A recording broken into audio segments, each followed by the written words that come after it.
Seguimos, amigos. No, así no. Estamos, te toca. Exacto, no, tenemos el placer de estar con nosotros. Él es ministro de Salud Pública y candidato a senador por el Distrito Nacional, por el Partido de la Liberación Dominicana, el señor Sánchez Cárdenas. ¿Cómo está usted, señor? Muy bien, Usted, mucho mejor pues estar sabe, aquí en compañía de ustedes. Usted sabe dónde usted está, ¿verdad? Esto es el Rumbo de la Tarde. Sí, Y esta es la 98.5, Rumba FM, de RCC Media. Así es. Doctor, ¿cuál es su opinión sobre la situación actual en el ámbito de la salud pública? Bueno, digamos que hay dos maneras quizás de abordar. Número uno, el tema estructural del sistema, que se puede decir que parte de un enfoque, una operatividad basada en curación y reactivo. Es decir, prevención y promoción están secundarios. Y las inversiones habitualmente se sitúan, por tanto, en el tercer o cuarto nivel, con alguna inversión también en segundo o tercer nivel, básicamente. Mientras que el primer nivel y la ausencia de una organización basada en la atención primaria hace más grave el problema. Entonces, fíjese que aún estando en la ley, la instalación de la atención primaria no se ha ejecutado. Aún estando en la ley una serie de prescripciones que son indispensables para que la prestación de servicio pues tenga los efectos preventivos que son imprescindibles, porque los dominicanos somos muy dados a ver nuestro país como una suerte de catástrofe permanente. Hay como una suerte de pesimismo, a pesar de que usted, con los años que tengo, he podido ver el desarrollo y desenvolvimiento de este país, que tiene más de 50 años creciendo. Y hemos salido, yo que nací en el campo, conozco muy bien eso y sé los niveles. ¿Dónde usted nació? Yo nací en el hospital de Montecristi. Ah. Pero mira que, como hablan los doctores, cualquier otro hubiera dicho, yo nací en Montecristi, no en un hospital de Montecristi. Sí. Eso es fera, ¿no? Pero fíjese que hay una diferencia también. Porque hay comadrona también. En ese entonces, quien dirigía ese hospital era el doctor Cunjar. Para mí, un filántropo, un maestro de la medicina ya, que prestó unos servicios extraordinarios a esas comunidades de la línea noroeste. Y era una garantía de calidad de servicio. No solo él, sino hay una serie de médicos, el doctor Pereyó en Guayubín, etcétera, que prestaban servicios en la zona también. De manera que en aquel entonces había un ejercicio, yo diría, cuasi caritativo en ese sentido, y un compromiso. Y los médicos no paraban los servicios por demandas laborales, ¿no? Eso no existía. No existía. Doctor, para seguir con el tema anterior, Bueno, que usted iba muy lindo, pero es un anuncio esto, un anuncio entre usted y yo, no lo va a cobrar la emisora, pero el COVID ya, ese tema del pasado, y eso no existe. No es del pasado, tampoco la OMS, que es quien declaró la pandemia, ha decretado el fin de la pandemia. Los casos se siguen sucediendo en el mundo, aquí también, todos los boletines todos los días estamos viendo 200, 300 casos, lo que significa, y fíjense que cuando dicen 200 casos es porque hicieron 2.000 pruebas. Pero si hacen 10.000, el número sería superior. De manera que parte de esa política, porque el gobierno se ufanaba de que hacía 8.000 y 10.000 pruebas. Es verdad, los casos, con la proporción de vacunas que hemos tenido, 55, 60%, más la gran cantidad, sobre todo de jóvenes, que desde el inicio de la pandemia se infectó, desarrollaron inmunidad natural, más los vacunados, aún habiendo padecido la enfermedad, quiere decir que estamos en una cobertura inmunológica importante. ¿A qué atribuye usted el hecho de que la letalidad ha sido tan baja en la República Dominicana en comparación con otros países de igual desarrollo económico relativo como la República Dominicana? Bueno, la República Dominicana fue de los primeros que trajo la vacuna y que avanzó en ese sentido. República Dominicana, con las medidas sanitarias que se tomaron, hizo una labor de prevención y de educación social. ¿Quién la tomó? Yo creo que fue de las primeras sociedades que asumió las mascarillas de manera masiva. ¿Quién la tomó? Eso es algo que a mí... ¿Quién la tomó esa decisión? esa la política. tomamos nosotros. Ah. La tomamos nosotros. Y no es por nada, pero ustedes salvar muchas vidas. Entonces, el uso de esa barrera No su fan, masiva, donde la gente incluso buscaba un sastrecito y le hacía una mascarilla con tela. Todos esos factores evitaron la difusión masiva y la gente andaba en la calle en su pregón y sus cosas hasta que hubo el encierro. De manera que todos esos factores contribuyeron con la educación, la comunicación. Teníamos una comunicación fluida con la población diariamente. Y eso pues son factores que yo creo que ayudaron bastante. No había vacunas, de manera que descansaba en medidas epidemiológicas y de salud pública. Y eso fue lo que hicimos, más medidas restrictivas.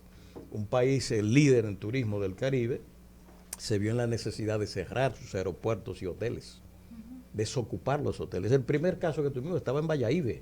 ¿Quién era? Un italiano. Un italiano que venía en 2 vuelos semanales que había desde Milán.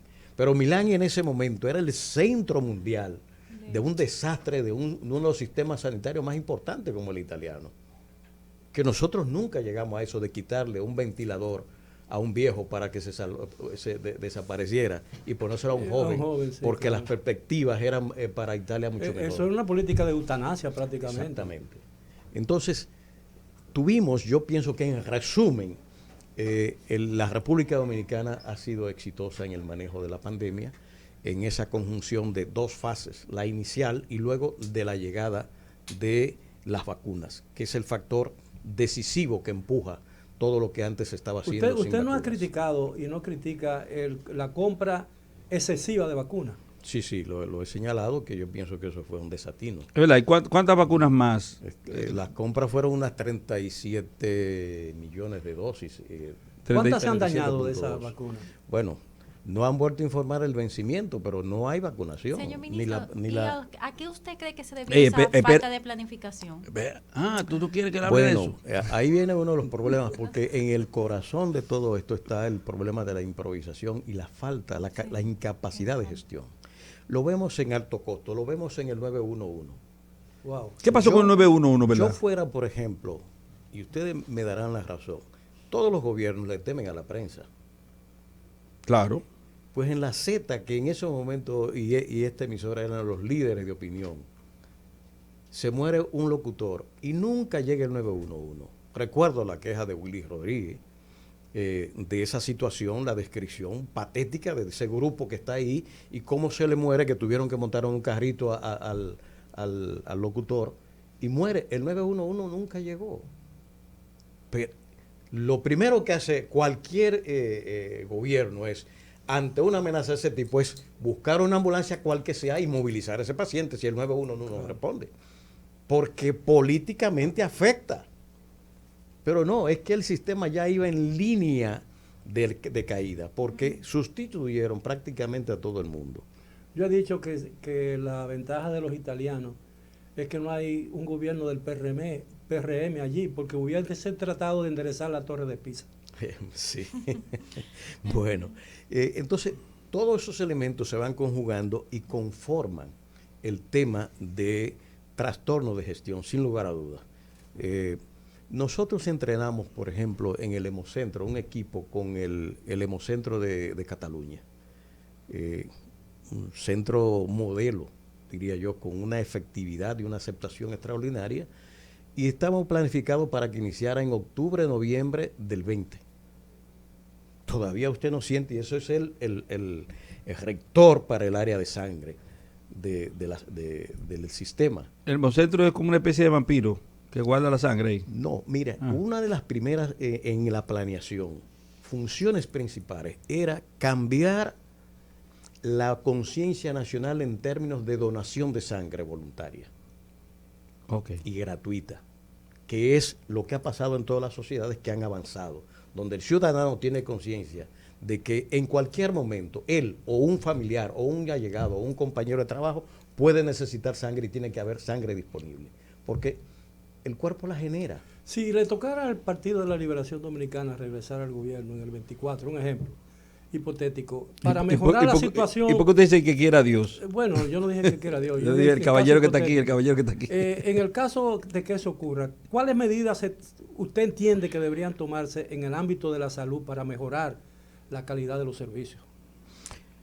Varias medidas simultáneas. Número uno, hay que invertir el financiamiento del primer nivel. En vez de tenerlo en curación en segundo o tercer nivel, hay que invertir en el primer nivel y hay que implementar la atención primaria en salud con adscripción territorial y adscripción poblacional. Hay que establecer el modelo de financiamiento de esa atención primaria para que los médicos y el personal que allí está, que debe tener, no es como se piensa que son pasantes los que tienen que estar, no, especialistas también en atención primaria que tienen capacidad de resolución técnica. Por tanto, el ciudadano se va a sentir debidamente atendido y seguido. Eso va acompañado de un equipo, lógicamente, de promotores, de enfermeras, etcétera, que hacen visitas domiciliarias, pero que tienen que establecerse mecanismos de financiamiento. Usted no ha hablado de establecimientos hospitalarios, parecería que aquí hay... Es que aquí la mayoría de los grandes hospitales de aquí fueron dejados nuevos por el gobierno nacional. Y son 56 suficientes. hospitales y bien equipados. Y son suficientes. Y lo que usted está viendo ahora es que aún teniéndolo, no hay mantenimiento y el desabastecimiento lo vemos diariamente, la gente quejándose. Le dan una receta para que vaya a la farmacia a buscar lo que necesita el paciente que está ahí. Así no. Así no. Pasa como las escuelas. Es decir, todavía hay gente que dice, no, que fue varilla y cemento lo que se metió. Pero ahora estamos mirando en la crisis de educación que faltan aulas. Y entonces le criticaban al presidente Medina el haber hecho la gran inversión que desde la Fundación de la República nunca se hizo. 10.000 aulas, ¿no? 35.000 aulas. Habían 27.000 cuando él llegó. Entonces, ¿de qué estamos hablando? La gente se apasiona y por razones politiqueras toma, digamos, ideas que no piensan en que viven en sociedad, que esa sociedad tiene que llevar a bordo a todo el mundo y que lo que uno va a promover o a soportar tiene que pensar de que hay más gente a bordo. Y la administración pública tiene que responder a eso, porque para eso es la administración pública. Si usted analizara, bueno, desde su óptica como exministro de Salud y desde su conocimiento, de una forma, si se quiere, objetiva, sin exigirle mucho que lo sea, ¿cuál usted entiende que son los puntos más fuertes o más positivos que pueda tener la Administración de Salud en la República Dominicana y la cosa más negativa que usted pueda focalizar y señalar? O sea, ¿qué es lo que más se ha deteriorado según su visión? ¿Qué es lo que más es afectador de la población dominicana? Y si tiene algún punto luminoso la presente Administración de Salud Pública. Todos los gobiernos tienen puntos positivos y puntos negativos. Yo diría que la salud dominicana, siempre trato de verla en perspectiva histórica, de cómo se ha ido desenvolviendo. Nosotros tenemos un sistema de seguridad social que ahora está siendo cuestionado, pero no es el IDSS, que era la única seguridad que teníamos. Aquí la seguridad social con el IDSS, ¿quién era? Las familias. La solidaridad de la familia que se hacía cargo de los grandes casos de hospitalización y de enfermedad. Y había médico de cabecera. Y además existía ese modelo anterior, pero todavía sigue siendo una de las grandes reservas de la sociedad dominicana, en que las familias en conjunto, todo el mundo aporta para resolver problemas que sencillamente... Eso llevó al presidente Medina a crear el alto costo, el programa, porque las familias quebraban con un cáncer o con una patología cardiovascular. ¿Y cuánto vale poner 2 stents aquí, señores? 300, 500 mil pesos. Y todas las familias tienen esos fondos para las familias que no tienen recursos, donde ahí es que tiene que enfocarse. No, pero ese medicamento golpea a cualquier familia. No importa cuál. Aquí hay medicamentos que no hay forma, que valen 200 mil pesos. ¿Qué fue lo que usted dijo? Y hay que ponerles diariamente o interdiario o semanal una ampolla de esa. Doctor, ¿qué fue lo que usted dijo eso? De medicamento que usted mencionó. Stent. Si estén es a nivel cardíaco, mediante un cateterismo que se introduce una mallita donde hay bloqueo vascular para abrir. ¿Cuánto usted dice que cuesta eso más o menos? Un procedimiento de eso, 300, 400 mil pesos, dependiendo de la clínica donde se lo haga. ¿Le puedo hacer un llamado a mi familia que no se enfermen de eso, por favor? Sí. Prohibido enfermarse de Señor eso. ministro, yo quería, bueno, entrando ya a la parte política, porque el día de ayer usted anuncia el tema, bueno, yo tenía conocimiento desde antes por un amigo en común que tenemos que me había dicho que usted va a ser candidato por el PLD en el tema del Distrito Nacional. ¿Qué propuestas o iniciativas usted entiende que llevaría ya en el Poder Legislativo? Bueno, aquí un legislador tiene 3 funciones principales.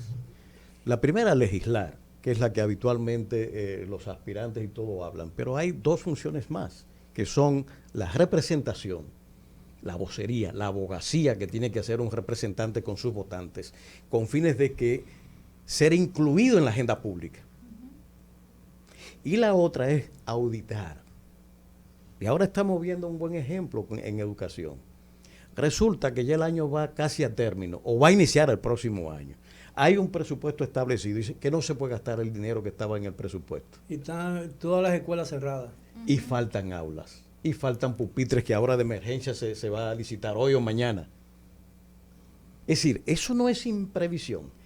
El Congreso aprueba el presupuesto, pero tiene que auditar, porque esa es de sus funciones, de lo que usted aprueba hay que ver si se está siguiendo la indicación de la ley.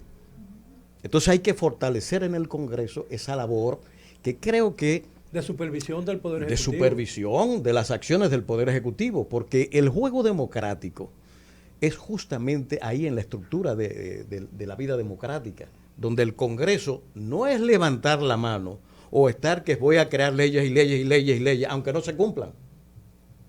¿Cree usted que sino de manera práctica entrar en ese papel que el Ejecutivo Nacional tiene que entender, que el Legislativo tiene que cumplir, porque al final los dos son los que tienen que ser garantes de la eficacia y eficiencia del uso de los recursos públicos en el caso del presupuesto? Yo tengo entendido que muchos otros dirigentes del partido, incluso del comité político y del comité central, aspiran a esa posición.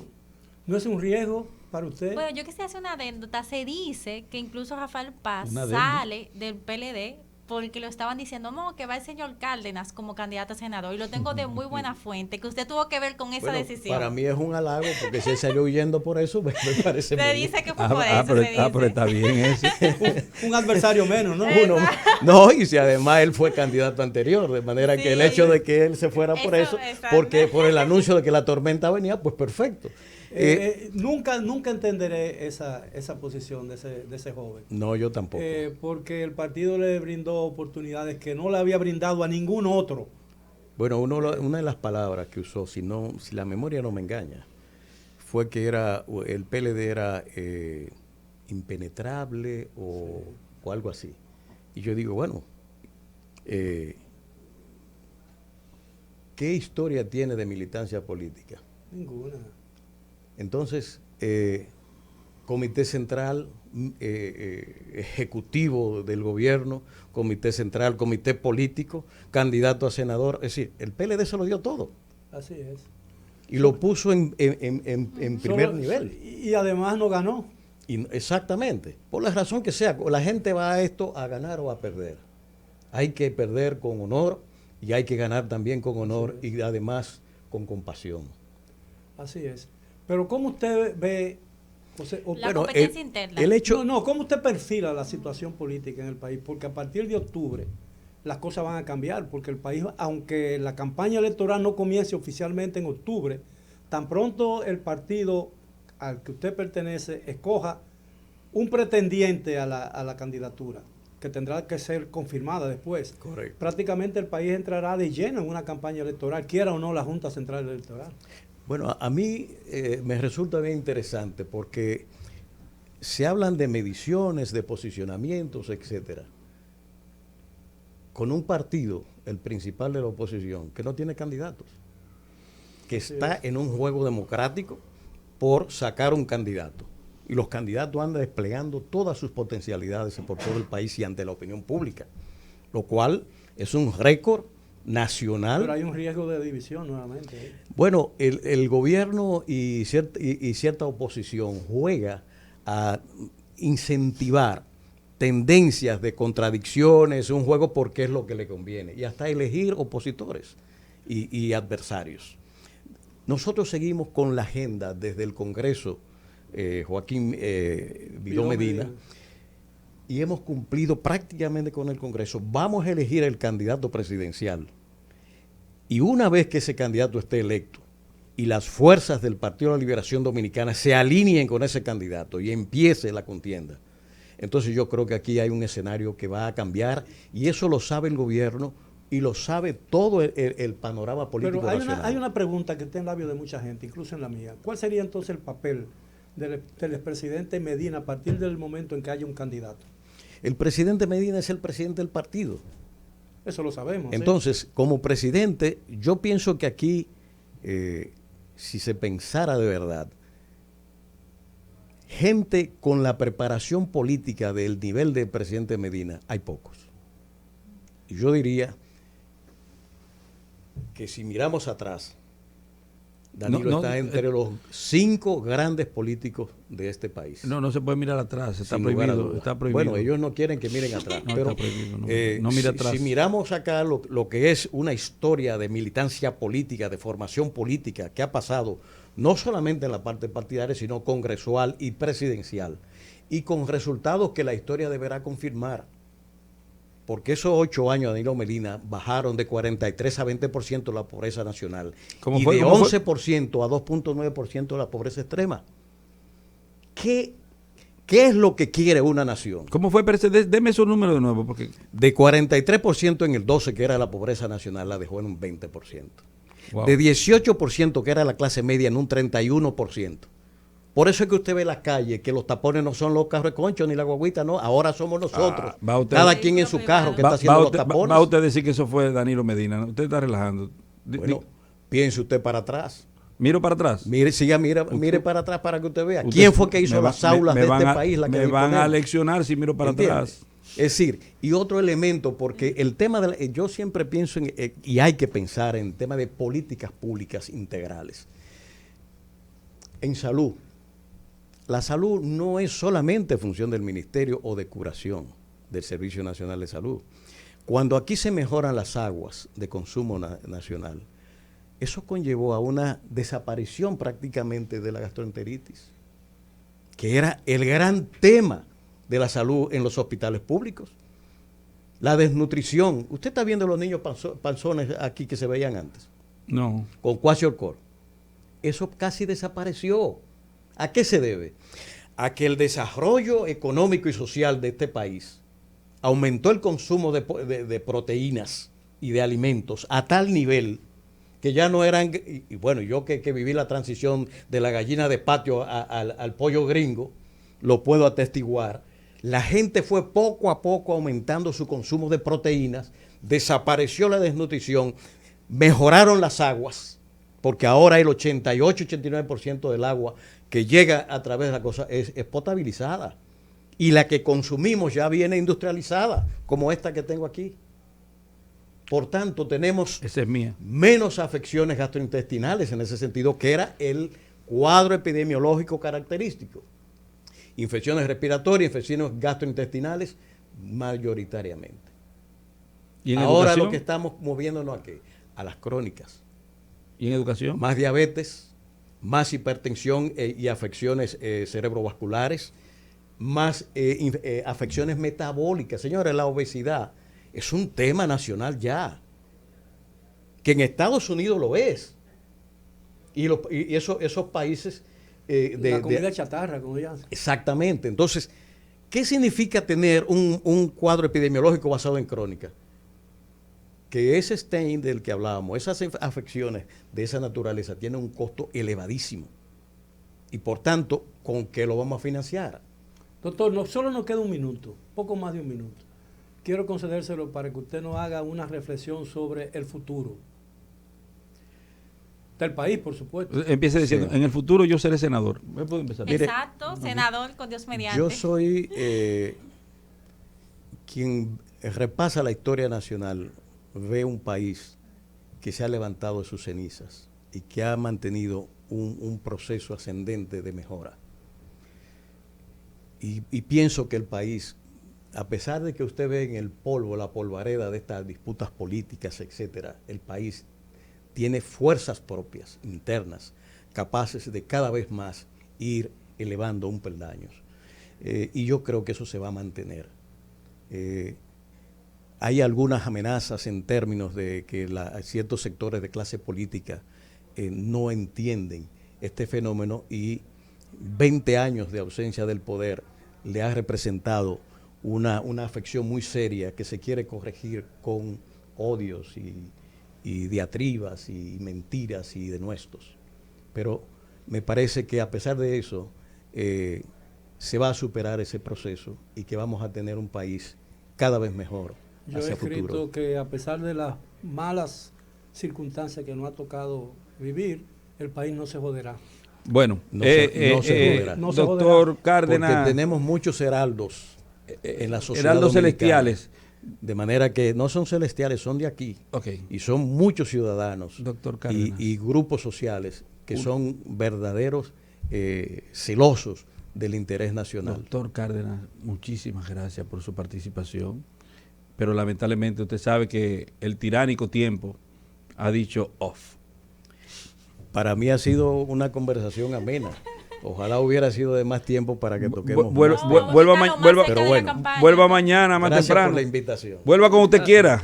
Muchas gracias a tuyo. ustedes, amigos, por la oportunidad de su atención. Este es el rumbo de la tarde. Continúen con la segunda parte. Ahora vienen los poderosos.